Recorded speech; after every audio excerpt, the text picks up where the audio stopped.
Raj news நேயர்கள் அனைவருக்கும் இனிய மாலை வணக்கம். ராஜ் செய்திகள் தொலைக்காட்சி வழங்கும் விவாத நேர நிகழ்ச்சிக்கு அனைவரையும் அன்போடு வரவேற்கிறோம். நேயர்களே, இன்றைக்கு விவாத நேர நிகழ்ச்சிக்கு நாம் உள்ளே நுழைவதற்கு முன்பதாக நம்முடைய முப்படை தளபதி மரியாதைக்குரிய பிபின் ராவத் மற்றும் அவருடைய துணைவியார் அவர்களோடு பயணம் செய்த மொத்தம் 9 நபர்கள் இன்றைக்கு ஹெலிகாப்டர் கோர விபத்தில் உயிரை இழந்திருக்கிறார்கள். அவர்களுக்கு முதலாவது விவாத நேரம் ஒரு அஞ்சலியை செலுத்திக் கொள்கிறது. அவர்களை இழந்து வாடக்கூடிய அவர்களது உறவினர்களுக்கும் குடும்பத்தாருக்கும் ராஜ் செய்திகள் தொலைக்காட்சியின் சார்பாகவும் இன்றைய விவாத நேர நிகழ்ச்சியில் வந்து கருத்துக்களை முன்வைக்கக்கூடிய அவர்கள் சார்பாகவும் ஆழ்ந்த இரங்கலையும் ஆறுதல்களையும் தெரிவித்துக் கொள்கிறோம். இன்றைக்கு நாம் எடுத்திருக்கக்கூடிய தலைப்பு முப்படை தளபதி பிபின் ராவத் பயணித்த ஹெலிகாப்டர் விபத்து. உயர்மட்ட குழுவை அமைத்து விசாரிக்க மத்திய அரசு உத்தரவு. விபத்திற்கான காரணமும் பின்னணியும் என்ன என்பதை குறித்து இன்றைக்கு விவாத நிகழ்ச்சியில் நாம் பேச இருக்கின்றோம்.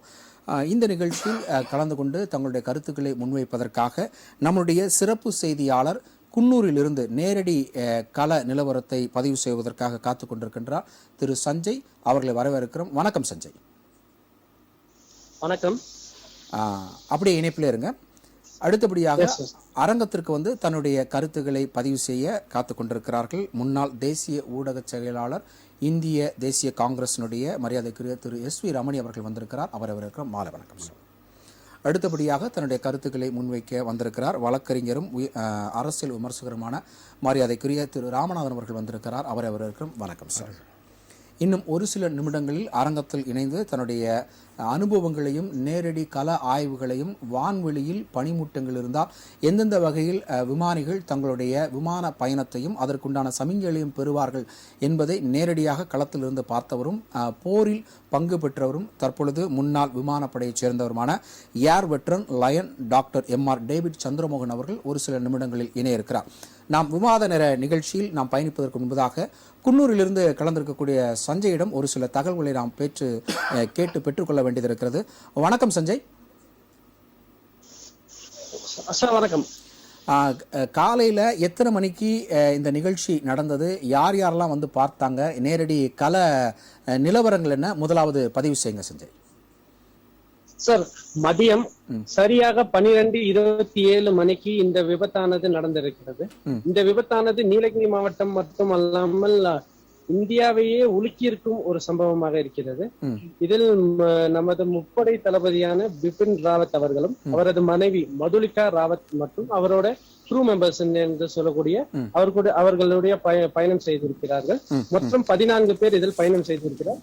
அவர்கள் சூலூரிலிருந்து வெலிங்டன் ராணுவ பயிற்சி மையத்திற்கு வருவதற்காக சாலை வழியாகவும் வாய்ப்பு இருந்தது. ஆனால் வான்வழியாக வர விருப்பம் தெரிவித்ததனால் வான்வழியாக பயணம் மேற்கொண்டனர். சரியாக வானிலை இல்லாததாலும் அடர்த்தியான மேகமூட்டத்தாலும் இந்த நீண்ட உயர்ந்த மரங்களில் மோதி இருக்கலாம், மோதியது என்று சொல்லப்படுகிறது சார். மோதி இருந்ததனால் இந்த ஹெலிகாப்டர் ஆனது இடித்து கீழே விழுந்தவுடன் திடீரென்று தீப்பற்றி இருக்கிறது. இந்த சத்தம் பயங்கர சத்தம் கேட்டவுடன் அக்கம் பக்கத்தினர் தகவல் தெரிவித்தனர். தகவலின் பெயரில் காவல்துறையினர், தீயணைப்பு படையினர், ஆம்புலன்ஸ்கள் அனைத்தும் சம்பவ இடத்திற்கு விரைந்தது. இதில் முக்கியமாக அனைவரும் பாதியாக எரிந்து இருக்கிறார்கள். 14 பேர் பயணித்ததில் 12 பேர் சடலமாக மீட்கப்பட்டிருக்கிறார்கள். 2 பேர் பிபின் ராவத் மற்றும் அவருடன் பயணித்த வருண் சிங் என்பவரும் 90% எரிந்ததோடு அவர்கள் மீட்கப்பட்டனர். ஆனால் அவர்கள் சிகிச்சை பலனின்றி ஒரு மாலை 6 மணி அளவில் நமது முப்படை தளபதி பிபின் ராவத் அவர்கள் உயிரிழந்தார். இன்னும் கேப்டன் வருண் சிங் என்பவர் மட்டும் 90% எரிந்துள்ள நிலையில் வெலிங்டன் ராணுவ மருத்துவமனையில் சிகிச்சை பெற்று வந்திருக்கிறார். மேலும் இந்த இறப்பு சம்பவம் இந்தியாவையே உலுக்கியிருப்பது என்பது மிகையாகாது. முதலமைச்சர் சஞ்சய், இப்போ நீங்கள் வந்து நேரடியாக அங்கே வந்து படப்பதிவு செய்யும் பொழுது அங்கே இருக்க காட்சிகளை வந்து பார்க்கும் பொழுது உங்களுடைய மனநிலை எப்படி இருந்துச்சு? அதையும் தாண்டி இந்த விபத்தை அங்கே இருக்கக்கூடிய தொழிலாளிகள் பார்த்தாங்க அப்படின்னு சொல்லியிருக்கிறாங்க. அவங்களோட கலந்துரையாடல் பண்ணீங்களா? அவங்க எந்த மாதிரி இந்த நிகழ்வு நடந்திருக்கிறது அப்படின்னு சொன்னாங்க, அதை பற்றி சொல்லுங்கள். ஆமாம் சார். அங்கு வசிப்பவர்கள் மிகவும் பாக்கியசாலி என்று கூறுகிறார்கள். ஏனெனில் அந்த சமயத்தில் அனைவரும் யாரும் வீட்டில் இல்லை. குழந்தைகள் பள்ளிகளுக்கு சென்றதாலும், வேலை செய்பவர்கள் தோட்ட தொழிலாளர்கள் தோட்டத்திற்கு சென்றதாலும், இந்த வீடுகளில் யாரும் இல்லாததால் அனைவரும் நாம் பாக்கியசாலிகள் என்று கருதுகிறார்கள். மேலும் இந்த விபத்தானது அனைவர் மனதிலும் ஒரு பெரிய தாக்கத்தை ஏற்படுத்தியது. இதில் பயன்படுத்தக்கூடிய இந்த ஒயிட் பெட்ரோல் என்பது மிகவும் சக்தி வாய்ந்தது. ஏனெனில் இது எரிய தொடங்கியவுடன் யாராலும் கட்டுப்படுத்தவே முடியவில்லை. பயங்கரமாக எரிகிறது. இதை கட்டுப்படுத்துவதில் தீயணைப்பு துறையினர் பெரிதும் பாடுபட்டு கட்டுப்படுத்தினர். மேலும் சடலத்தை மீட்பதில் 4-5 மணி நேரம் வரை நீடித்தது சடலத்தை மீட்க.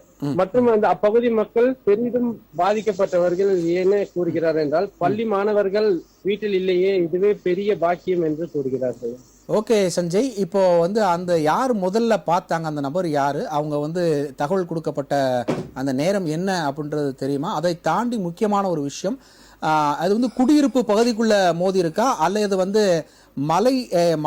மலையிலையோ அல்லது மரங்கள் மீதோ மோதி இருக்கா? ஏன்னா நீங்க நேரடியா போய் களத்துல இருந்தனால அந்த விவரத்தை நான் கேட்கிறேன்.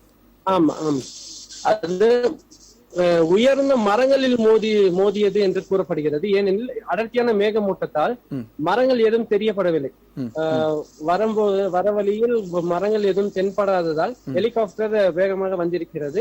அந்த அடர்த்தியான மேகமூட்டத்தில் சற்று உரசியதன் காரணமாக என்ன இருக்கிறது, சற்று சலசலப்பு ஏற்பட்டிருக்கிறது. ஹெலிகாப்டரில் சற்று தூரம் ஆடிக்கொண்டே வந்து கீழே விழுந்ததாகவும், கீழே விழுந்தவுடன் அதோட உதிரி பாகங்கள் செதறி இருக்கும் பொழுது வீடு பக்கம் குடியிருப்பு பகுதிக்கு வந்திருப்பதாக தெரிகிறது. அப்போ பார்த்தவங்க என்ன சொல்லிருக்காங்க, தாழ்வாக அந்த ஹெலிகாப்டர் பறந்திருக்கா, அதாவது குறிப்பிட்ட உயரம் தான் பறக்கணும், இது பனிமூட்டத்தினால தாழ்வாக பறந்திருக்கக்கூடிய ஒரு வாய்ப்பு இருக்கா? வாய்ப்பு இருந்தா தானே மரத்தின் மேல மோத முடியும் சஞ்சய். சரியே, இது குறிப்பிட்ட அளவில் தான் பறக்க வேண்டும் என்பது இங்க இருக்கும் விதிமுறைகள். ஏனெனில் இங்க உயர்ந்த மரங்கள் மலைகள் இருப்பதால் இங்க சற்று தூரம் உயரமாக இருக்கும், சற்று தூரம் குறைவாக இருக்கும். சற்று உயரமாக இருக்க வேண்டிய இடத்தில் உயரமாக பறக்க தவறிவிட்டதால் இந்த விபத்து ஏற்பட்டிருக்கலாமே. ஓகே, இப்போ அங்க உள்ள கள நிலவரம் என்ன? ஏன்னா நம்ம தமிழக முதலமைச்சர் மரியாதைக்குரிய மு.க. ஸ்டாலின் அவர்கள் நேரடியாக அங்க வந்து பார்க்க இருக்கிறார். அதுக்கு முன்பதாக ராணுவ உயர் அதிகாரிகள்லாம் வந்து பார்த்தாங்க. ஸோ இப்போ அங்க கள நிலவரம் என்ன, அதை பத்தி சொல்லுங்க. இங்கு அனைவரும் முதலமைச்சரின் வருகைக்காக காத்திருக்கிறார்கள். மேலும் இங்க மேற்கு மண்டல ஐஜி சுதாகரும் ஏடிஜிபி அவர்களும் விரைந்தனர். இங்க அந்த விபத்து ஏற்பட்ட இடத்தில் அனைவரும் போய் ஆய்வு செய்தனர். மேலும் ஏர்போர்ஸில் இருந்து முக்கிய பெரிய பெரிய அதிகாரிகள் வந்திருக்கிறார்கள். அந்த ஹெலிகாப்டரின் உதிரி பாகங்களை ஆராய்கிறார்கள். அதில் இருக்கும் பிளாக் பாக்ஸ் என்கின்ற பொருளை தேடி வருகிறார்கள். அது கிடைத்தால் அதில் இன்னும் மேலும் உண்மைகள் தெரிய வரும் என்று தெரிகிறது. இப்போ நீங்க இந்த ஆக்சிடென்ட் நடந்த இடத்துல இருந்தீங்க. இப்போ நீங்க அந்த இடத்துல பத்திரிகையாளர்களை அனுமதிக்கிறாங்களா, இல்ல நீங்க எந்த இடத்துல நிக்கிறீங்க, காவல்துறை ஏற்பாடுகள் எவ்வாறு இருக்கிறது, அதை பத்தி கூடுதலா சொல்லுங்க. நாம் இப்போ சரியாக பார்க்க போனால் இந்த தேயிலை தோட்டத்திற்கு செல்லும் சாலையில் நின்றிருக்கிறோம். விபத்து ஏற்பட்ட இடத்திலிருந்து 2 கிலோமீட்டர் 3 கிலோமீட்டர் தொலைவில் இருக்கிறோம். ஏனெனில் காவல்துறையினர் யாரையும் அனுமதிக்காததால் அந்த இடத்திற்கு பலத்த போலீஸ் பாதுகாப்பும் போடப்பட்டிருக்கிறது. மேலும் முதலமைச்சரின் வருகைக்காக தீயணைப்பு படையினர் மற்றும் வேட்டை தடுப்பு காவலர்கள் என்று சொல்லப்படும் STF அனைவரும் இதில் ஈடுபட்டிருக்கிறார்கள். பலத்த போலீஸ் பாதுகாப்பு இந்த இடத்துக்கு போடப்பட்டிருக்கிறது. ஓகே, இந்த ரொம்ப சிரமமான ஒரு சூழல்ல நமக்கு கள நிலவரத்தை பதிவு செய்ததுக்கு நன்றி. அப்படி தொடர்ந்து இணைப்பிலே இன்னும் ஒரு சில தகவல்கள் உங்கள்கிட்ட கேட்டு பெற வேண்டும். அப்படி இணைப்பில் இருங்க. நன்றி நன்றி. நேயர்களே, இந்த கள நிலவரத்தை ராஜ்செய்திகள் சிறப்பு செய்தியாக உங்களுக்கு தருகிறது. தற்பொழுது அங்கே என்ன நடந்து கொண்டிருக்கிறது என்பதை நம்முடைய கள ஆய்விலிருந்து நாம் பார்த்து கொண்டிருக்கிறோம். இங்கு பல்வேறு கேள்விகள் எழுகிறது. ஹெலிகாப்டர் விபத்திற்கு பல்வேறு கேள்விகள் எழுந்திருக்கின்றன. ஹெலிகாப்டர் விபத்திற்கு என்ன காரணம்? மின்கம்பிகளில் மோதியதா அல்லது எவ்வளவு உயரத்தில் பறந்தது? மரத்தின் மீது மோதியதா? இதுக்கு பனி காரணமா அல்லது இயந்திர கோளாறு ஏற்பட்டிருக்கிறதா என்பதை குறித்து பல்வேறு சந்தேகங்கள் எழுகிறது. இந்த வகையான ஹெலிகாப்டர் நம்ம பார்த்தோம் அப்படின்னா இந்த விபத்து என்பது இது புதிதாக ஏற்பட்டது கிடையாது. அக்டோபர் 6, 2017 ஏற்கனவே இந்த ரக ஹெலிகாப்டர்கள் MI-15V5 ஹெலிகாப்டர் அக்டோபர் 6 2017 ஒரு முறை விபத்திற்கு உள்ளாகி இருக்கிறது. அதே போல நவம்பர் 19ஆம் தேதி 2010ஆம் ஆண்டு இது ஏற்கனவே அது விபத்திற்கு உள்ளாகி இருக்கிறது என்பதை நாம் கண்கூட தெரிந்த ஒரு விஷயம். இது முழுவதும் ரஷ்ய நாட்டில் தயாரிக்கப்பட்ட இராணுவ தளவாடத்திற்குண்டான ஹெலிகாப்டர். உச்சபட்ச ஒரு பாதுகாப்பு கொண்ட ஒரு ஹெலிகாப்டர். 13,000 கிலோ கொண்டது இந்த ஹெலிகாப்டருடைய மொத்த எடை. அதனையும் தாண்டி பல்வேறு லான்ச்சர்ஸ், அதையும் தாண்டி உயர் ரக துப்பாக்கிகள் பொருத்தப்பட்டது. இந்த எந்த விதமான புவி சூழலிலும் அதிக வெப்பமாக இருந்தாலும் சரி, அதிக பனிமூட்டமாக இருந்தாலும் சரி, அதிக தீயினாலும் சரி, அல்லது கடல் சார்ந்த தண்ணீராக இருந்தாலும் சரி, ஊடுருவி செல்லக்கூடிய விசேஷ அளவில் வடிவமைக்கப்பட்டது இந்த வகையான ஹெலிகாப்டர்.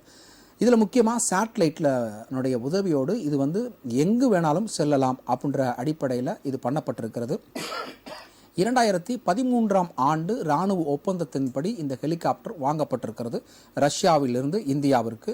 இது பல்வேறு வகையில் அது உபகரணமாக, பல்வேறு வகையில் அது உபயோகமாக இருந்தாலும் தற்பொழுது நம்முடைய முப்படை தளபதி பிபின் ராவத் அவர்களுடன் பயணித்த 13 பேர் பலியாகி இருக்கிறார்கள். இது பாதுகாப்பிற்கு கொடுக்கப்பட்ட ஒரு உபகரணம் சந்தேகத்தை எழுப்பியிருக்கிறது. அதை குறித்தே நாம் இன்றைய விவாத நிகழ்ச்சியில் பயணிக்க இருக்கின்றோம். முதலாவது தன்னுடைய கருத்துக்களை பதிவு செய்ய இருக்கிறார் முன்னாள் தேசிய ஊடக செயலாளர் அகில இந்திய காங்கிரஸ் கமிட்டியினுடைய மரியாதைக்குரிய திரு எஸ்.வி. ரமணி. உங்களுடைய முதல் கருத்து, முதல் பதிப்பு, இந்த கோர விபத்தை காங்கிரஸ் எப்படி பார்க்கிறது? If you want to talk, excuse me sir, if you want to talk Hindi first. வேணாம் சொல்கிறேன். முதல்ல காங்கிரஸின் தரப்பில் நாங்கள் திரு விபின் ராவத் அவர்களுடைய குடும்பத்தினருக்கும் ஒட்டுமொத்த நம்முடைய பாதுகாப்பு முப்படைகளின் குடும்பத்தினருக்கும் எங்களுடைய ஆழ்ந்த அனுதாபங்களை தெரிவித்துக் கொள்கிறோம். ஒரு நடக்கக்கூடாத சம்பவம் நடந்திருக்கிறது. கண்டிப்பாக அதுவும் குறிப்பாக ஒரு முப்படைகளின் தளபதி அவர்களே இப்படிப்பட்ட விபத்தில் தன்னுடைய உயிரை இழந்திருக்கிறது என்பது ஒரு வருந்தத்தக்க சம்பவம் மட்டுமல்ல. தாங்கள் கூறியது போல நான் சந்தேகம் என்று கூற மாட்டேன், பட் பலவிதமான கேள்விகளை எழுப்பியிருக்கிறது. நீங்கள் அந்த ஹெலிகாப்டரை பற்றி நீங்கள் சொன்னீங்க, கரெக்டாக அதனுடைய ஃபீச்சர்ஸ் எல்லாம் சொன்னீங்க. அதில் 2 ஃபீச்சர்ஸ் இருக்குது. அதை நான் குறிப்பாக நான் சொல்லணும்னு நினைக்கிறேன். ஒன்று பார்த்தீங்கன்னாக்க அதுலேயே நைட் விஷன் எக்யூப்மெண்ட்டும் இருக்குது. இப்போ நார்மலாக பல ஹெலிகாப்டர்ஸை 6 மணிக்கு மேலே எஸ்பெஷலி கமர்ஷியல் ஹெலிகாப்டர்ஸ் எல்லாம் ஒரு 5:30 மணிக்கு மேலே, டிபெண்டிங் அப்போ அந்த சீசன், வெயில் காலத்தில், மழை, இந்த குளிர்காலத்துலலாம் அதுக்கு மேலே அதை இயக்க மாட்டாங்க. பட் சில நேரங்களில் எமர்ஜென்சிக்காக என்ன ஆர்மி பர்பஸில் இருக்கிறதுனால இதில் நைட் விஷன் எக்யூப்மெண்ட்ஸ் இருக்குது. ரெண்டாவது பார்த்தீங்கன்னாக்க இதுலேயே நீங்கள் சேட்டலைட் பேஸ்டு சொன்னீங்கல்ல, அந்த சேட்டலைட்டை வச்சு எப்படி வானிலை அறிக்கை நம்ம எடுக்கிறோமோ அதே மாதிரி அந்த பிளேன்லேயே வானிலையை எடுக்கிறதுக்கான ரேடார்கள் இருக்குது அதில். ஸோ இதெல்லாம் இருக்கும் பொழுதும் குறிப்பாக ஒரு இராணுவ அதிகாரிகள் போகிறாங்கன்னாலே, சீனியர் ஆஃபீஸர்ஸ் போகிறாங்கன்னாலே ரொம்ப அந்த அந்த விமானமோ அல்லது ஹெலிகாப்டரோ எதுவாக இருந்தாலும் சரிங்க, ஒரு மிக சீரிய அளவில் ஒரு குறிப்பாக ரொம்ப சீரியஸாக அதை செக் பண்ணி அதனுடைய ப்ரீ ஃப்ளைட் செக்ஸ் இருக்கும் பாருங்கள், அதை பண்ணி தான் அதை டேக் ஆஃப்க்கு அலோவ் பண்ணுவாங்க. ஒரு தளபதியே போகிறாரு, முப்படை தளபதியே போகிறாருனாக்க கண்டிப்பாக அந்த ஹெலிகாப்டர் கிளம்புறதுக்கு முன்னால் அதில் என்னென்ன ப்ரீ ஃப்ளைட் செக்ஸ் இருக்குமோ அதெல்லாம் செஞ்சுருப்பாங்க. ஏன்னா இது ஏன் தெரியும்னாக்க, ஏன்னா அதுவும் நான் குறிப்பாக ஏன் என்னுடைய காங்கிரஸ் கட்சி மட்டும் இல்லாமல் தனிப்பட்ட முறையில் நான் ஏன் எனக்கு வருத்தத்தை நான் தெரிவிக்கிறேன்னாக்க, நானே ஒரு டிஃபென்ஸ் குடும்பத்திலேருந்து வந்தவன். எங்கள் அப்பா ஏர்ஃபோர்ஸில் இருந்தவர். என் சகோதரர் எனக்கு சின்னவர் இன்றைக்கும் ஆர்மியில் பிரிகேடியராக இருக்கார், வீர சக்கரம் வாங்கினவர் கார்கில்ல.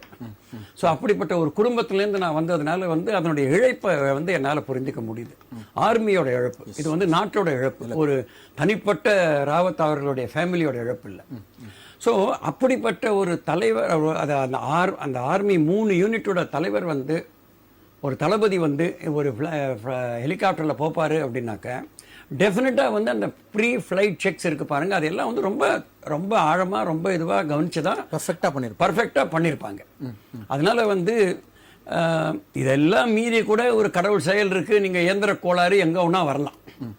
அது எப்படிப்பட்ட இயந்திர கோளாறு என்ன நடந்து, நீங்கள் அவர் சொன்ன மாதிரி, நம்ம ரிப்போர்ட்டர் சொன்ன மாதிரி வந்து பிளாக் பாக்ஸ்லேருந்து வந்தாக்க நமக்கு ஓரளவு க்ளூ கிடைக்கும் அதில் என்னென்ன ப்ராப்ளம் இருந்திருக்கு, என்ன இருக்குது. ஆனாக்க இப்படிப்பட்ட இதே மாதிரி நீங்கள் 2 விபத்து சொன்னீங்க. ஆக்சுவலாக 5 முறை விபத்து ஆயிருக்கு. 5 முறை இந்த ஹெலிகாப்டர் வந்து இருக்குது. ஆனால் இப்போ இராணுவம் கிட்ட வந்து கிட்டத்தட்ட 200 ஹெலிகாப்டர்ஸ் இருக்குது. அதில் ஹெலிகாப்டரில் 200ல் 5 ஆயிருக்குனாலே வந்து கிட்டத்தட்ட 2.5%. ஒரு ஹெலிகாப்டருக்கு வந்து 2.5% வந்து விபத்துன்றது வந்து ஒரு நல்ல ஒரு கணக்கு இல்லை, ரைட்டா? ரெண்டாவது வந்து பார்த்தீங்கன்னா இந்த ஹெலிகாப்டர்ஸ் வந்து மேக்ஸிமம் யூசேஜ் வந்து எங்கே பார்த்தீங்கன்னாக்கா லேண்டில் இருக்குது, பட் மலைப்பகுதிகளில் தான் அதிகமாக இருக்கும் உங்களுக்கு. அது வந்து நார்த் ஈஸ்ட்லேயும் பார்த்தீங்கன்னா இப்போ நீங்கள் அருணாச்சல் பிரதேஷ் வந்து அஸ்ஸாம்லலாம் வந்து மேக்ஸிமம் ஹெலிகாப்டர் தான் யூஸ் பண்ணுறாங்க. அந்த மாதிரி யூஸ் பண்ணும்போது தான் நம்ம திரு NVN சோமு அவர்களும் இறந்தார், ரைட்டா? அதே மாதிரி ஜம்மு காஷ்மீர் பள்ளத்தாக்கில், அதே மாதிரி இங்கே இதெல்லாம் வந்து பார்க்கும்போது நீங்கள் வந்து அந்த ப்ரீ ஃப்ளைட் செக்ஸு கரெக்டாக இருந்திருக்கணும். இது வந்து நீங்கள் சொன்ன மாதிரி மோஸ்ட் அட்வான்ஸ்டு ஹெலிகாப்டர். அப்படி இருக்கும்போது இந்த விபத்து ஏன் நடந்தது? அதுவும் குறிப்பாக நம்ம ரிப்போர்ட்டர் அவர் சொன்ன மாதிரி வந்து மரங்கள் மீது மோதி இருக்கலாம் அப்படின்ற மாதிரி ஒரு இது சொல்கிறார். நீங்கள் மரங்களுடைய மலை உயரத்தில் இருந்து அங்கிருந்து மரங்களுடைய உயரம் பார்த்தீங்கன்னா நீங்கள் வந்து ஒரு மேக்ஸிமம் என்ன ஒரு 80 அடியிலேருந்து 140 அடி 160 அடி மரம் தான் இருக்க முடியும். அதான் நீங்கள் ஹெலிகாப்டரோட வந்து ஆர்மி ரூல்ஸ் பிரகாரமே பார்த்தீங்கன்னா கூட அதனுடைய ஹைட் வந்து பிஃபோர் இட் டிசென்ட்ஸ். ஏன்னா ஹெலிகாப்டரோட அட்வான்டேஜ் என்னன்னாக்கா நேரடியாக செங்குத்தா கீழே இறங்க முடியும். அதுக்கு வந்து ரன்வே மாதிரி தேவையில்லை, இல்லை முள்ள ஹைட்டை லூஸ் பண்ணணுன்ற அவசியம் கிடையாது.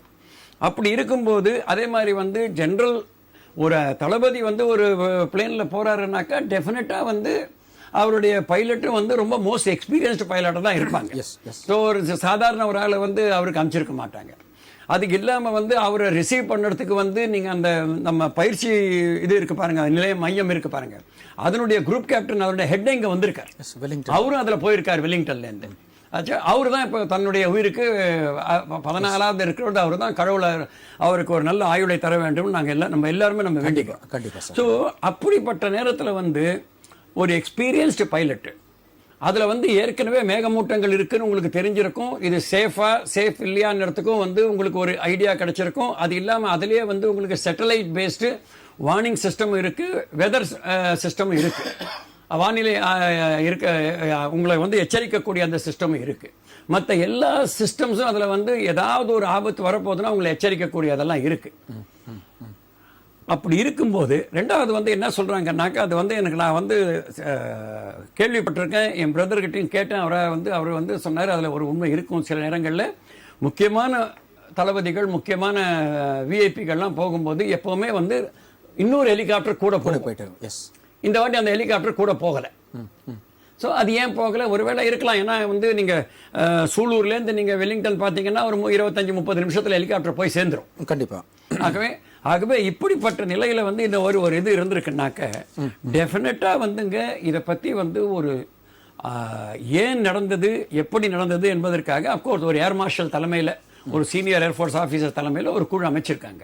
அது வந்து இதில் வந்து இதுக்கு இல்லைன்னு இருக்கோ அதை வந்து இன்வெஸ்டிகேட் பண்ண போகிறாங்க. ஆனால் இது ஒரு சீரியஸ் இஷ்யூ. ஏன்னா இது வந்து ஒன்று ராவத்தை இழந்தது வந்து ஒரு சீரியஸு. அதே நேரத்தில் வந்து இது வரைக்கும் இந்த 5 முறை இந்த ஹெலிகாப்டர்கள் வந்து விபத்துக்கு உள்ளே இருக்குது. மூணாவது வந்து இன்னும் இருக்கிற 200ல் வந்து வேற ஏதாவது ப்ரொடெக்ஷன் இன்னும் தேவையா? அதாவது அதில் இருக்கிற பாதுகாப்பு, அந்த ஹெலிகாப்டருக்கு உள்ள பாதுகாப்புக்கு மேலும் கூட இன்னும் ஏதாவது பாதுகாப்பு தேவைப்படுமா? அதற்கான எலக்ட்ரானிக்ஸோ இல்லைன்னா அதற்கான கம்ப்யூட்டரோ இல்லைன்னா அதற்கான வேற ஏதாவது தேவைப்படுமா என்பதை யோசிக்க வேண்டிய ஒரு நேரம் இருக்கிறது. இல்லை இது இப்படித்தான் இருக்கும் என்றால் இந்த 200 ஹெலிகாப்டர்களை இனிமேல் மலைப்பகுதிகளில் நாம் உபயோகிக்க கூடாது என்று ஒரு முடிவெடுக்க வேண்டிய கட்டம் கூட இன்று நம்முடைய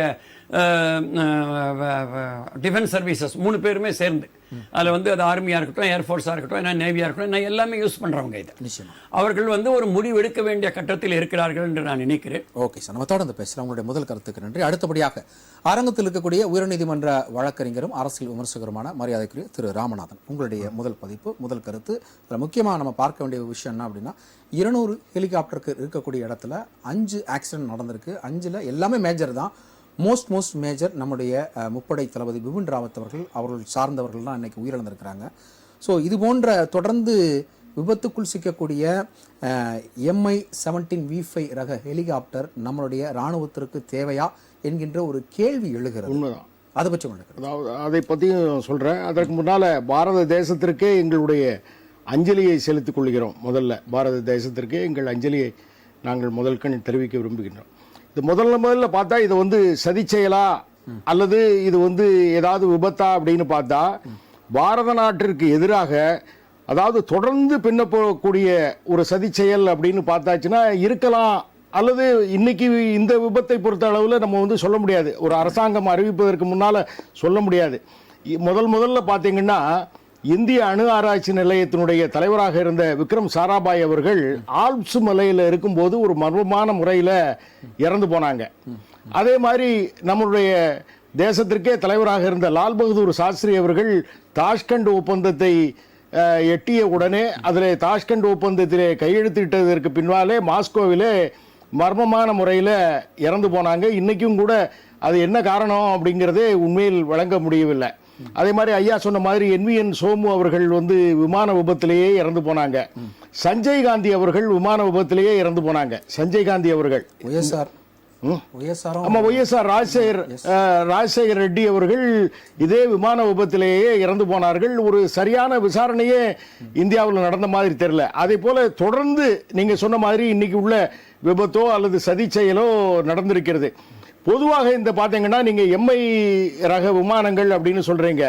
மிக் ரக விமானங்கள், மிக் 15 இருக்கட்டும், மிக் ரக 21 ரக விமானங்களாக இருக்கட்டும், ரஷ்யாவில் இருந்து கொண்டு வரப்பட்ட இந்த விமானங்கள் அனைத்துமே ஒரு தரங்குறைந்தவையாக இருக்குமோ என்ற சந்தேகம் இருக்கிறது. இப்போ காங்கிரஸ் வந்து நாடாளுமன்றத்தில் ரஃபேல் விவகாரத்தை கையில் எடுத்தாங்க. இல்ல, ரஃபேல் விவகாரத்தில் இந்த மாதிரி வந்து பாதுகாப்புக்கு அச்சுறுத்துற மாதிரி இல்லையே சொல்லி போராடின இல்ல பிஜேபி. ரஃபேல் விமானத்தில் இந்த மாதிரி விபத்துகள் எதுவும் நடைபெறவில்லை.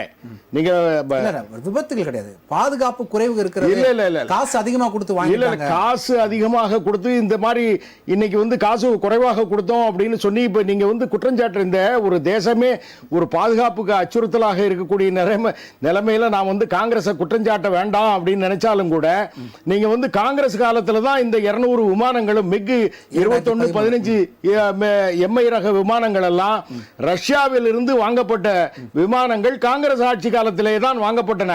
தரம் குறைந்த விமானங்களை எல்லாம் நாங்க வந்து விலை குறைவா வாங்கினோம் அப்படின்னு சொல்லி தரத்தை குறைச்சு தரம் குறைந்த விமானம் தான். தரம் குறைந்த விமானங்களை இன்னைக்கு ஹெலிகாப்டர்களை இங்க வாங்கி இப்படி ஒவ்வொரு விமானமாக இன்னைக்கு வந்து பழுதடைந்து போய் அல்லது பாதுகாப்பு குறைவாக இன்னைக்கு வந்து விமானங்கள் எல்லாம் இன்னைக்கு இப்போ ஒரு விமான படை துணை தளபதியே இன்னைக்கு வந்து இன்னைக்கு தரைப்படை துணை தளபதியே முப்படை துணை தளபதியே இன்னைக்கு இழந்திருக்கோம்.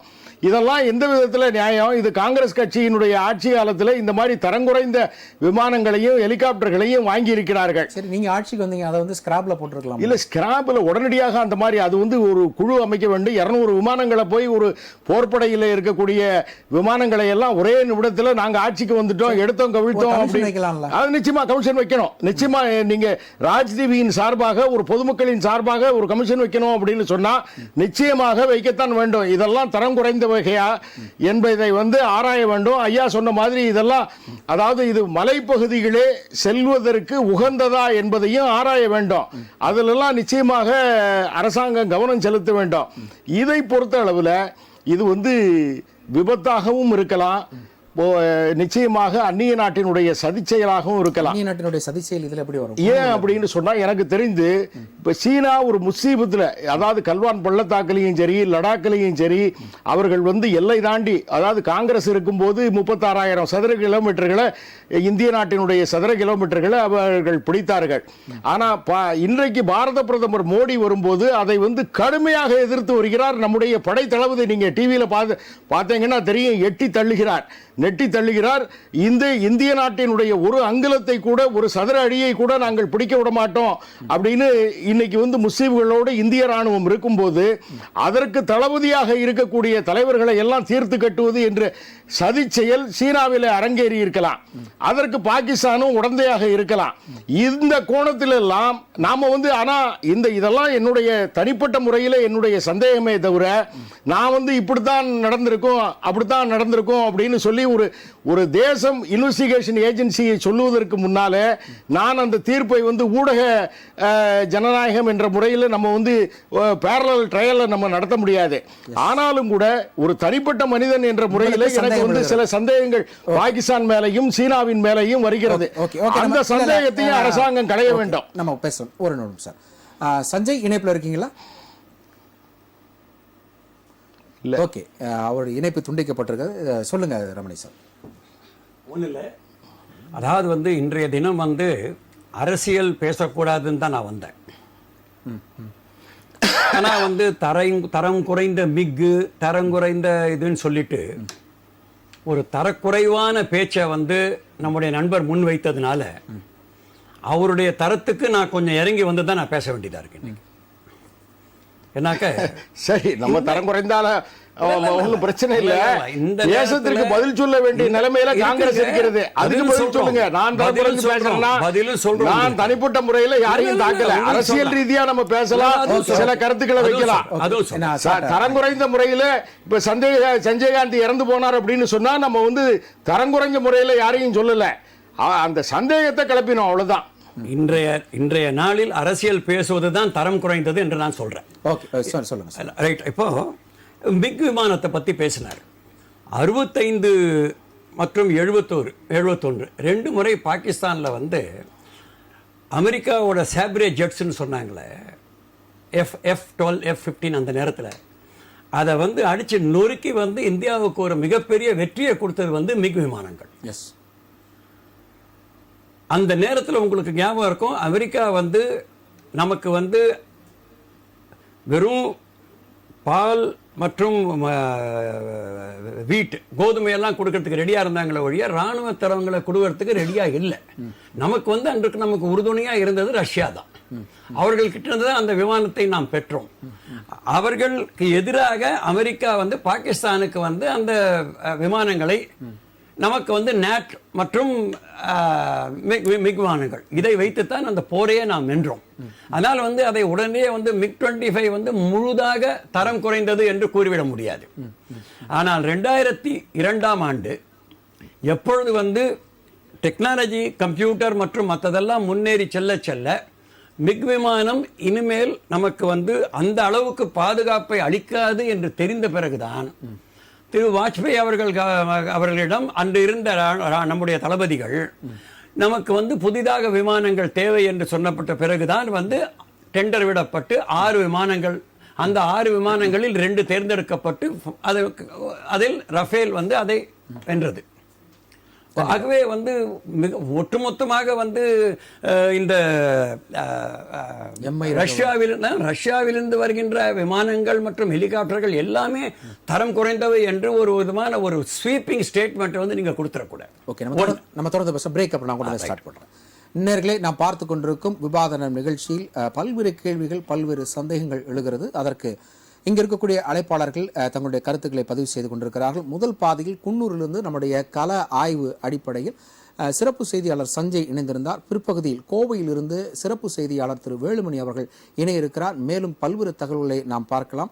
அதற்கு விடுத்தபடியாக இடைவேளைக்கு பின்பதாக இணைய இருக்கிறார் air veteran lion doctor M R. David Chandramohan, முன்னாள் விமானப்படை துறை சார்ந்த முன்னாள் விமானி அவர்களும் இணைய இருக்கிறார்கள். தொடர்ந்து இணைந்திருங்கள். இடைவேளைக்கு பின் சந்திப்போம்.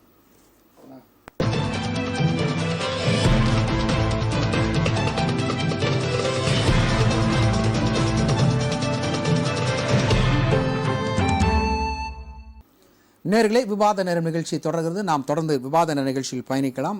இடைவேளைக்கு முன்பதாக சொன்னது போல air veteran lion doctor M R. David Chandramohan B A B L முன்னாள் விமானப்படை அவர்கள் அரங்கத்திற்கு வந்திருக்கிறார். அவர் வரவேற்கும். மாலை வணக்கம் சார். அடுத்தபடியாக கோவையிலிருந்து நம்மோடு இந்த விவாத நிகழ்ச்சியில் இணைந்து கொள்கிறார் நம்முடைய ராஜ் சிறப்பு செய்தியாளர் திரு வேலுமணி அவர்கள். அவரை வரவேற்கும். வணக்கம் வேலுமணி. வணக்கம். வணக்கம் வேலுமணி, இப்போ உங்கள்கிட்ட இந்த பிற்பகுதியிலேருந்து தொடங்கலாம்னு நான் விருப்பப்படுகிறேன். காலையில் இந்த சம்பவம் நடைபெற்று முடிந்த பிறகு தமிழக அரசின் சார்பாக எந்த அமைச்சர்கள் வந்து நேரடியாக பார்த்தாங்க? கள நிறுவனங்களை பற்றி சொல்லுங்கள் வேலுமணி.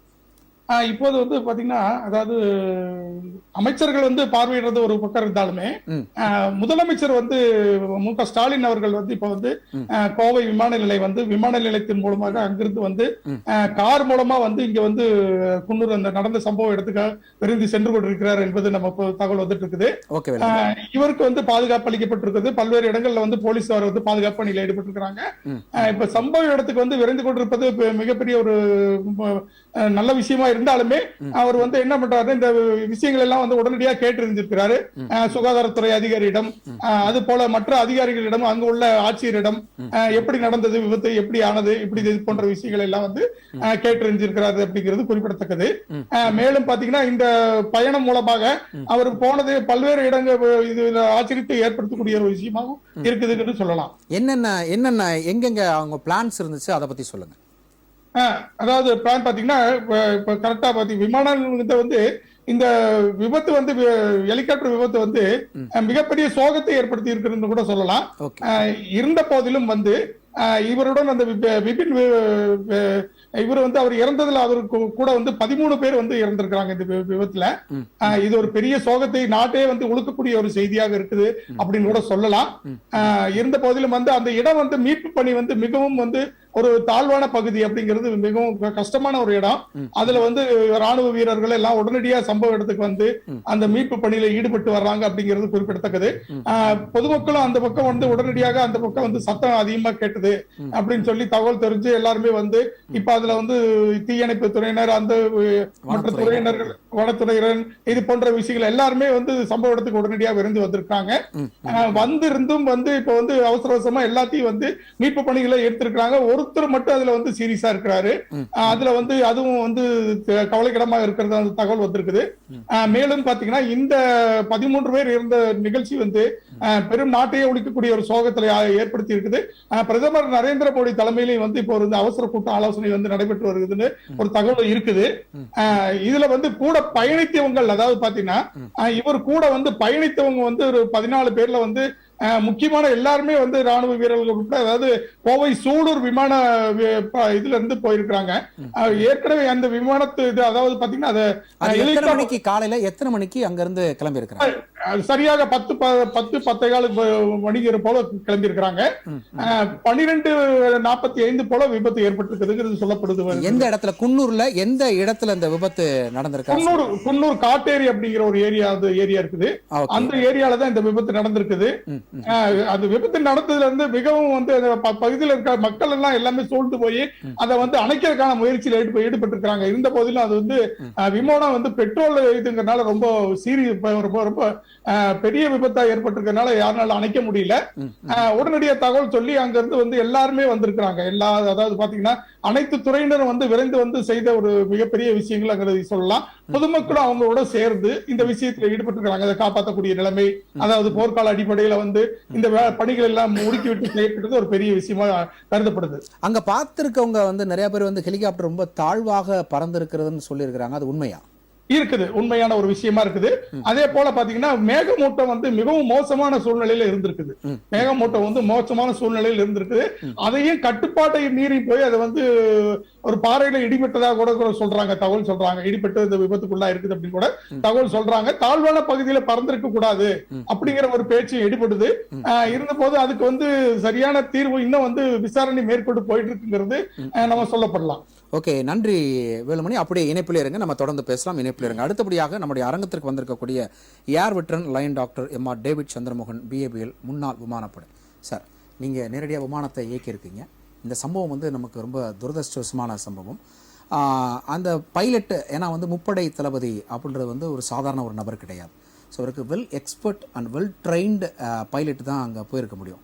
ஸோ இது வந்து டெக்னிக்கல் டிஃபால்ட்டா அல்லது வந்து மிஸ்ட் அண்ட் தென் அந்த ஃபாரஸ்டினுடைய அந்த மரங்களினுடைய ஹைட்டு ஜாஸ்தியா இல்லை ஹெலிகாப்டர் வந்து ரொம்ப லோவாக பறந்தது காரணமா உங்களுடைய கருத்து? என்னுடைய பர்சனல் ஒப்பீனியன் என்னன்னா, என் லைஃப்பில் இதை ஃபஸ்ட் டைம் இந்த மாதிரி ஒரு ட்ராஜிக் ஏர் கிராஷ். ரெண்டாவது is the chief of the defence services Bipin ராவத்ங்கிற வந்து ஃபீல்டு மார்ஷல் அந்த மாதிரி பெரிய ஒரு ரேங்க்ல உள்ளவர். 3 ஃபோர்ஸுக்கு இஸ் சீஃப். அப்போ எந்த அளவுக்கு பாதுகாப்பு கொடுத்துருப்பாங்க, எந்த அளவுக்கு தே செலக்ட் த பெஸ்ட் பைலட். ஏன்னா சூலூர்லேருந்து கோயம்புத்தூர், சூலூர்லேருந்து அவர் வந்து இதுக்கு போகிறாரு, வெல்லிங்டன் போகிறாரு, ஒரு ஃபங்க்ஷன் கலந்துக்கிறா போகிறாரு. அப்போ எப்படிப்பட்ட ஆள் போட்டிருப்பாங்க? என்னுடைய பர்சனல் ஒப்பீனியன் கேட்டிங்கன்னா, மேபி த மிஸ்ட். அப்போ வந்து visibility will be very low, உங்களுக்கு விசிபிலிட்டி கிடைக்காது, ரொம்ப கஷ்டம். அது ஒன்று. ரெண்டாவது லோ ஆல்டிடியூட், ஏற்கனவே அது ஹைட்டு, நல்ல பிளேஸில் இருக்குது, மர செடிகள்லாம் இருக்குது. பட் ஒருத்தர் பார்த்தவர் என்ன பேட்டி கொடுக்குறாருன்னா, மரத்துலேருந்து கீழே வரும்போதே, அங்கேருந்து வரும்போதே எரிஞ்சிக்கிட்டு தான் வந்து சொல்கிறாங்க. ஒருத்தர் நேரடியாக பார்த்தவர், அந்த இடத்துல இருந்தவர் என்ன சொல்கிறாருன்னா, சார் நாங்கள் திடீர்னு பார்க்குறோம் ஒரு சத்தம் வந்துச்சுன்னு பார்த்தா மேலே அந்த விமானம் அப்படியே எரிஞ்சிக்கிட்டே வருது. அப்போது மோதுனதுக்கு உண்டான எந்த ஒரு முகாந்திரமும் இல்லை அப்படின்னு அவருடைய கூற்றுலேருந்து அப்படியே எனக்கு தோணுது. ஏன்னா அவ்வளோ சார் த பெஸ்ட் அந்த எஃபிஷியன்ட் பைல தான் கொடுத்துருவாங்க. அவ்வளோ இந்த ஆகுது சான்ஸே கிடையாது. அதான் எனக்கு இட்ஸ் மிஸ்ட்ரி. என்னுடைய லைஃப்பில் வந்து எவ்வளோ நான் பார்த்துட்டேன். இதான் ஃபஸ்ட் டைம் இந்த மாதிரி கேட்குறேன். அதுவும் டாப் பர்சன் மிலிட்ரியில் வந்து. ரெண்டாவது குன்னூர் வந்து ஒரு is not a good place. பர்சனலாக அவங்கள்ட்ட 2 வார்த்தை சொல்லணும்னு ஆசைப்பட்றேன்.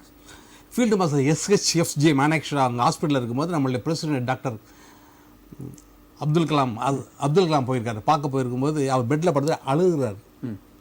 யார் ஃபீல்டு மானேக்ஷரா அழுகுறாரு. ஒரு பக்கத்தில் உட்காந்து கேட்குறது என்ன அப்படின்னு சொல்லிட்டு. அப்போ சொல்கிறாரு, என்னை பார்க்குறது ஒரு நாட்டு ஜனாதிபதி வந்திருக்காரு, என் நிலைமை பார்த்தீங்களா, எந்திரிச்சு உங்களுக்கு சளி கூட அடிக்க முடியலையே சொல்லுங்க. இந்த மாதிரி இதுவும் குன்னூர் தான் நடந்திருக்கு. இந்த செகண்ட் இன்சிடென்ட் இதுவும் குன்னூர் நடந்திருக்குது. அது என்னமோ தெரியல, குன்னூர் வந்து that has gots in bad name நினைக்கிறேன். இது வந்து சார் இது வந்து not only in Tamil Nadu or India, world ஃபுல்லாக போகும் இந்த இன்ஃபர்மேஷன். ஏன்னா is the commander of the defence force, defence service. 3 force அப்படிப்பட்ட சீஃபுக்கே ஆக்ஷன் ஆச்சுன்னா என்ன ஆகும்? இப்போது அந்த MI-17V5 ஹெலிகாப்டர் பார்த்தீங்க அப்படின்னா, அது வந்து பகல் நேரத்தில் விட நைட் நேரத்தில் நைட் விஷன்ஸோடு போகக்கூடிய அதிநவீன தொழில்நுட்பம் கொண்ட ஒரு ஹெலிகாப்டர் அப்படின்னு சொல்கிறாங்க. ஸோ இந்த மிஸ்ட்டு இதிலலாம் வந்து அதுக்கு வந்து ஈஸியாக உள்ளே போயிடலாம்ல அப்படி நீங்கள் நினைக்கிறீங்க? ப்ராக்டிக்கலாக வந்து நம்ம பார்க்கும்போது தெரியாமல் தான் நான் கேட்குறேன். இது எனக்கு ஒரு என்னன்னு சொல்ல முடியல ஆக்சுவலாக எப்படி நடந்தது. ஏன்னா எல்லாமே த பெஸ்ட் பீப்புள் இருப்பாங்க, அதில் டவுட்டே கிடையாது. பைலட்டோ கோ பைலட்டோ எல்லாம் இருப்பாங்க. அண்ட் இது is latest helicopter and the best helicopter இந்த வேர்ல்டுன்னு சொல்கிறாங்க. ரஷ்யன் மேடு. நாங்கள் ட்ராவல் பண்ணிருக்கோம், ஹெலிகாப்டர்லாம் ட்ராவல் பண்ணிருக்கோம். இங்கே டெல்லி, ஸ்ரீநகர்லேருந்து டெல்லி வரைக்கும் வந்திருக்கோம், ஹெலிகாப்டரில் வந்திருக்கோம். Same helicopter long back. நான் சொல்கிறேன், I am talking about 1972. Okay அப்படி. அப்போ நீங்களாம் பிறந்தங்களா இந்த டவுட் எனக்கு. அந்த காலத்தில் எப்படி இது அட்வான்ஸ் என்ன உடனே என் ஃப்ரெண்ட்ஸ்லாம் கன்வின்ஸ் பண்ண உடனே கான்டாக்ட் பண்ணேன் எப்படின்னு சொல்லிட்டு. அப்போ அங்கே என் ஃப்ரெண்டோடைய ரிலேட்டிவ் வந்து தேர் குன்னூர். ஓகே. சும்மா ஜஸ்ட் பேசும்போது என்ன சொல்கிறாங்கன்னா, visibility was very very poor, mist, thick mist. இதில் வந்தே தப்பு. என்ன சொல்கிறாங்கன்னா, அவங்க ஃப்ளைட்டில் வந்துருக்கூடாது, this is come by convoy, ரோடில் வந்துருக்கலாம், இது வந்து தப்பு. ஸோ அதனால சார் அலாட் பண்ணியிருக்காங்க. யாரு அலாட் பண்ணிருக்காங்க? அதிகமாக இருக்கு. அவங்க பண்ணாங்கன்னு தெரியல.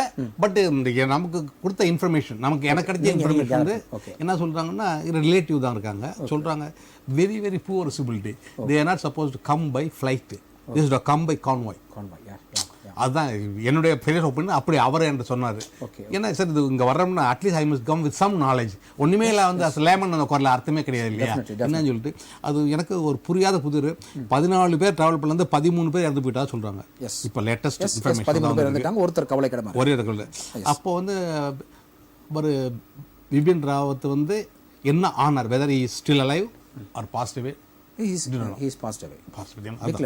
இல்லைன்னா டெல்லியில் வந்து அவங்க வீட்டுக்கு எல்லாரும் போக மாட்டாங்கல்ல, ராஜ்நாத் சிங் அத்தனை பேரும் போய் நிற்கிறாங்க போல், அங்கே டிராஃபிக்கை க்ளோஸ் பண்ணிட்டாங்க.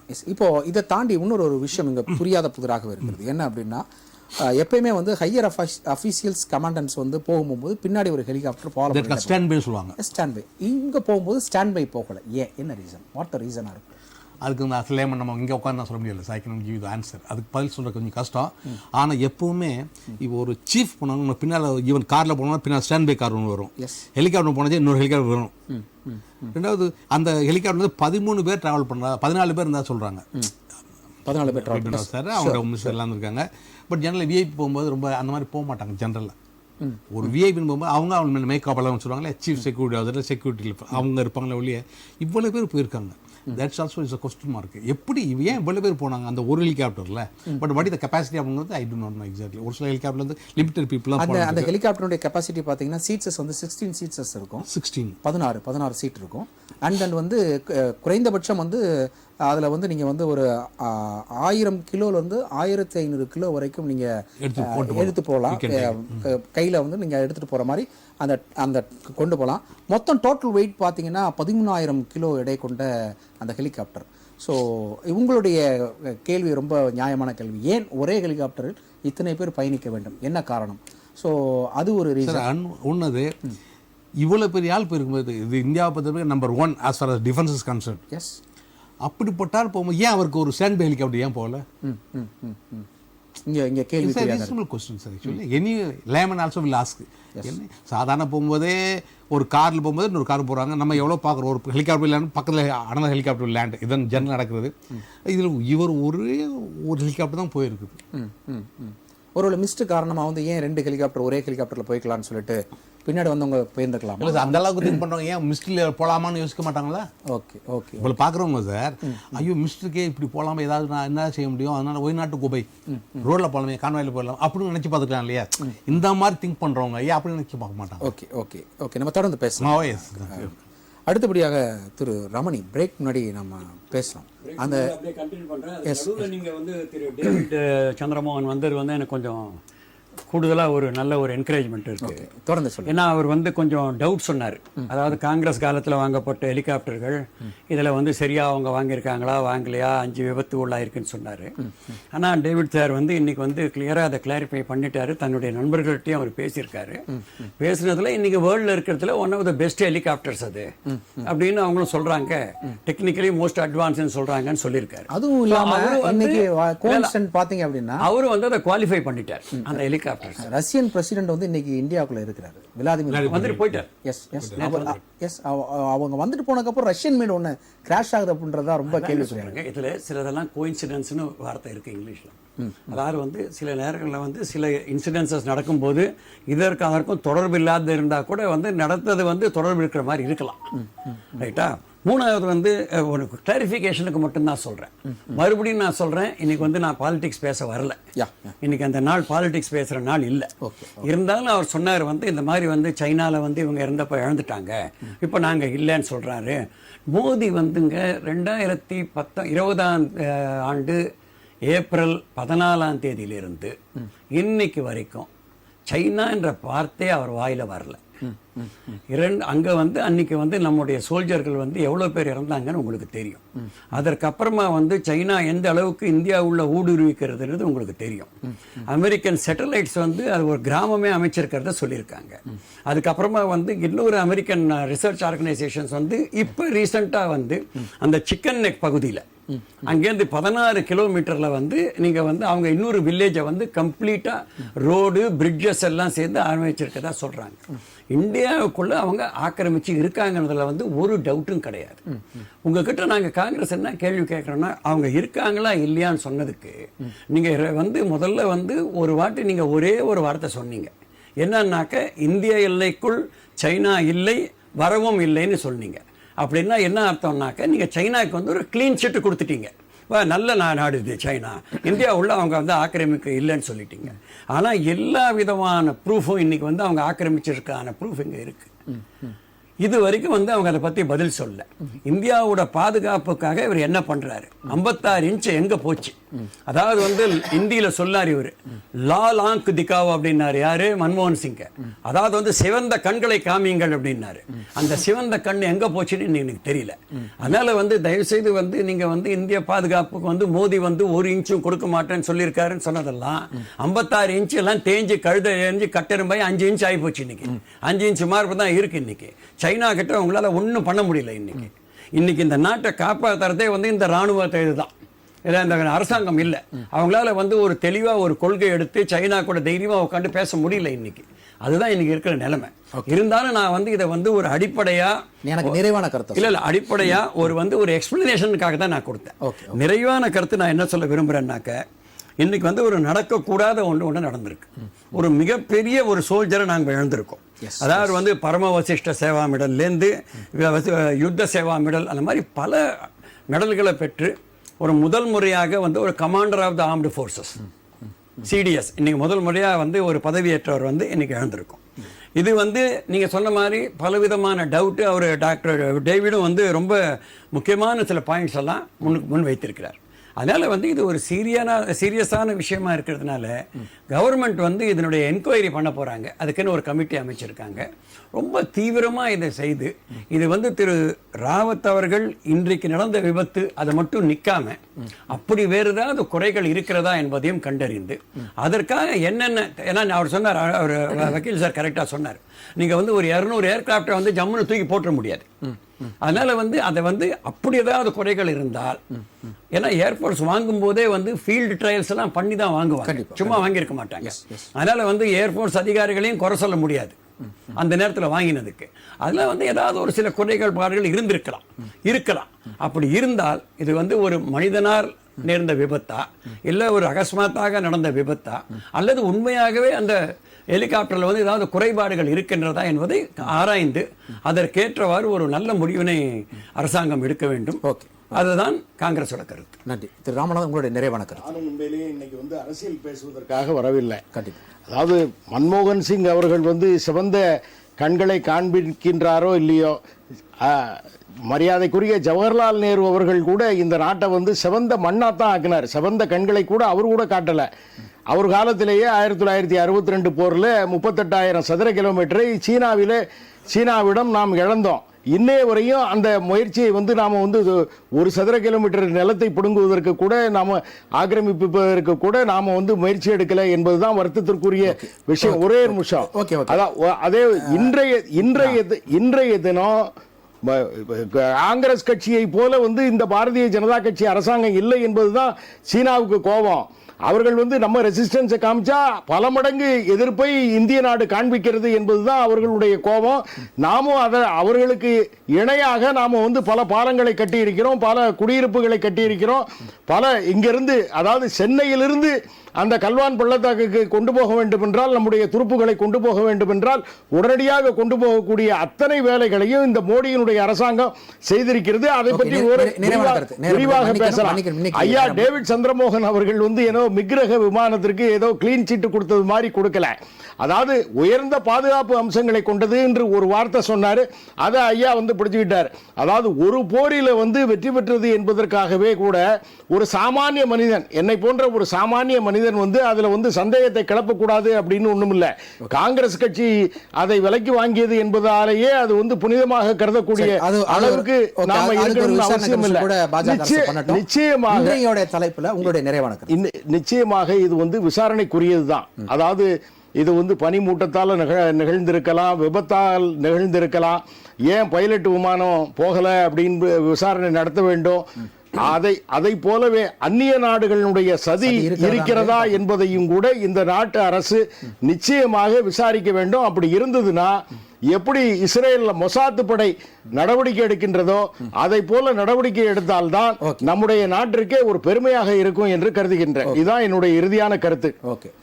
திரு air veteran lion doctor M R. David Chandramohan, உங்களுடைய நிறைவான கருத்து. இந்த ஆக்சிடென்ட்டை எந்த மாதிரி கோணத்தில் இந்த இன்வெஸ்டிகேஷன் டீம் அணுகுனா சரியான ஒரு ரெஸ்கியூ கிடைக்கும்? முதல்ல என்னுடைய ஒரே ஒரு கருத்தை சொல்லிக்கிறேன்.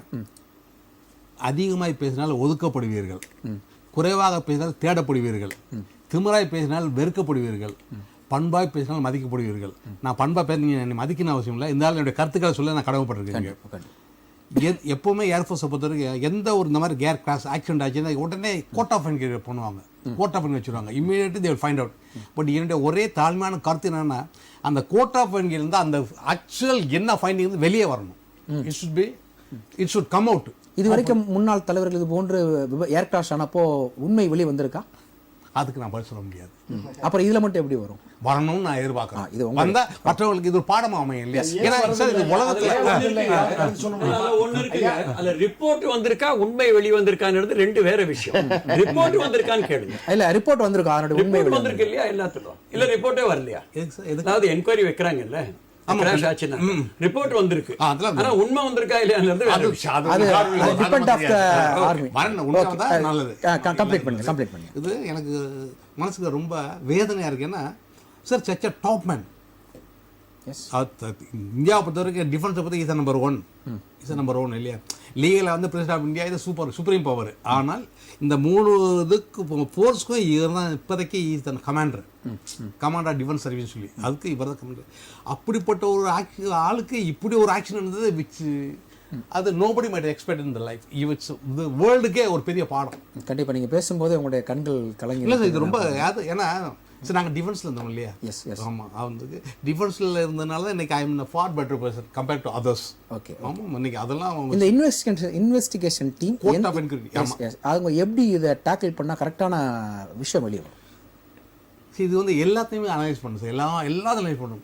அவனுடைய கருவிகள் இருந்ததா, அவருடைய கான்டாக்ட் வித் ஏடிசி பக்கத்தில் இருக்கிற எப்படி கான்டாக்ட் கரெக்டாக இருந்ததா, விசிபிலிட்டி எப்படி இருந்தது, இல்லை மேல் ஃபங்க்ஷன் ஆஃப் தட் இன்ஸ்ட்ருமெண்ட்ஸா, அல்லது ஃபெயிலியர் ஆஃப் த இன்ஜினா, அல்ல இது ஒன்று.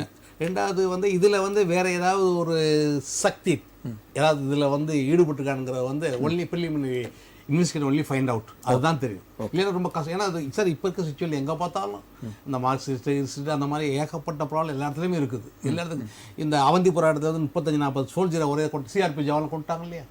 ஒரே ஃப்ராக்சர் செகண்டில் அந்த இது பண்ணுறாங்க. அந்த மாதிரி இது வந்து it should come out openly. எனக்கு ரொம்ப மனசுக்கு வருத்தமாக இருக்குது அந்த மாதிரி. ஏன்னா இப்போ அது வித் ஒய்ஃபோட first time in India. Yes yes. First time in India. வெளிநாட்டில் கூட இந்த ஒய்ஃபோட இது வரைக்கும் எனக்கு தெரிஞ்சு மை நாலேஜ் யாரும் டாப் லெவல் லீடர்ஸ் யாரும் அந்த மாதிரி தெரியல. இது நம்ப முடியாத ஒன்று. Okay, thank you for your cooperation. திரு வேலுமணி, உங்களுடைய நிறைவான கருத்து. இப்போ அங்கே என்ன மாதிரியான விஷயங்கள் நடந்துகிட்டு இருக்கிற ஒரு அப்டேட்டை சொன்னீங்கன்னா நம்ம நிகழ்ச்சியை நிறைவு பண்ணிடலாம். சூழ்நிலையில பாத்தீங்கன்னா மீட்பு பணி வந்து தொடர்ந்து நடைபெற்று தான் வருது. அதுல குறிப்பா பாத்தீங்கன்னா அதனுடைய அந்த இதுல வந்து ஹெலிகாப்டர்ல வந்து அந்த பிளாக் பாக்ஸ் இதெல்லாம் சொல்லுவாங்க, இதெல்லாம் இருக்குதா இல்ல எப்படி விபத்து நடந்திருக்குது, இது போன்ற விஷயங்கள்ல பல்வேறு துறையினர் வந்து அங்க வந்து ஆராய்ச்சி பண்ணிட்டு வர்றாங்க. இடம் வந்து ரொம்ப இருட்டான பகுதி அப்படிங்கறதுனால வெளிச்சம் வந்து தற்போது வந்து மிகவும் சிரமமா தான் இருக்குது. இருந்த போதிலும் அதிகாரிகள் வந்து மிகவும் கஷ்டப்பட்டு அந்த பணிகளை வந்து ஈடுபடுத்திட்டு வர்றாங்க அப்படிங்கிறது குறிப்பிடத்தக்கது. ரெண்டாவது பாத்தீங்கன்னா அந்த விமான விபத்து வந்து தாழ்வா போய் ஏற்பட்டது அப்படிங்கறத ஒரு விஷயத்தையும் கருத்துல கொண்டிருக்கிறாங்க. அந்த மேகமூட்டம் அதிகமா இருந்தா இவர் வந்து ஆல்ரெடி வந்து அங்க வந்து அவங்களுக்கு தகவல் சொல்லி இருக்கலாம், அவர் வந்து தரைவழி போக்குவரத்தா வந்திருக்கலாம் அப்படிங்கிற ஒரு கருத்தும் எழுகுது. இருந்த போதிலும் இது வந்து பாத்தீங்கன்னா இந்த சோகமான நிகழ்வு நாட்டையே ஒழிக்கக்கூடிய இந்த சம்பவத்துல தொடர்ந்து இந்த மீட்பு பணி வந்து இரவு முடியும் வரைக்கும் தொடர்ந்து நடைபெற்று வரும் அப்படிங்கிறாங்க. இப்ப முதல்வர் வந்து மு.க. ஸ்டாலின் அது கிட்ட நெருங்கிட்டார் அப்படிங்கிற ஒரு தகவல் கூட வந்துட்டு இருக்குது. அவர் வந்து அவர் பாதுகாப்பா கூட்டிட்டு போய் அவர் எப்படி அப்படிங்கிற விஷயத்த அவரும் தொடர்ந்து பார்க்கக்கூடிய விஷயங்கள் தொடர்ந்து வரும் அப்படின்னு எதிர்பார்க்கப்படுகிறது. நன்றி வேலுமணி, உங்களுடைய கூடுதலான தகவலுக்கு நன்றி. நிகழ்ச்சி வந்து கலந்து கொண்ட நால்வருக்கும் ராஜ்செய்திகள் நன்றிகளை தெரிவித்துக் கொள்கிறது. இது போன்ற ஒரு சந்தர்ப்பம் இனி யாருக்கும் நிகழக்கூடாது. காலம் சென்ற நம்முடைய முப்படை தளபதி பிபின் ராவத் உட்பட உயிரிழந்த 13 பேருக்கும் மீண்டும் விவாத நேர அரங்கம் அவர்களுக்கு அஞ்சலியை செலுத்திக் கொள்கிறது. அவர்களை பிரிந்து வாடும் குடும்பங்களுக்கு ஆழ்ந்த இரங்கலை தெரிவித்துக் கொள்கிறது. அவருடைய ஆத்மா சாந்தியடைய மனமாற வேண்டுகிறோம். மீண்டும் நாளை இரவு 7 மணிக்கு மற்றும் ஒரு தலைப்போடு விவாத நிகழ்ச்சியில் சந்திக்கின்றோம். நன்றி, வணக்கம் நண்பர்களே, மக்களே.